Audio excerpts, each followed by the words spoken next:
বাচ্চাকে বাচ্চার মতো বড় হতে দিন।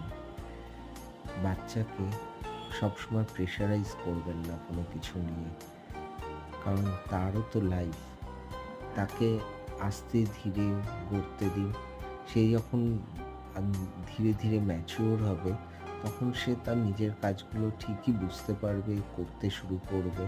কিন্তু তাকে প্রেশারাইজ করবেন না কোনো সময়। জোর দিয়ে কিন্তু বাচ্চাদের উপর কোনো কিছুই হয় না। আপনি তাকে ভালোবাসা দিন, ভালোবাসুন। দেখবেন আপনার বাচ্চাও সেই কাজটা করতে ভালো লাগবে, সেই কাজের প্রতি একটা আগ্রহ আসবে। কিন্তু জোর করে প্রেশারাইজ করে বাচ্চাকে কাজ করাবেন না। তাহলে এতে ওদের সাইকোলজিক্যালিও এফেক্ট পড়ে এবং যে কাজটার প্রতি আগ্রহ দেখাতে চায় সেটার প্রতি তার আগ্রহ চলে যায়। তো বাচ্চাকে বাচ্চার মতো করে বড় হতে দিন।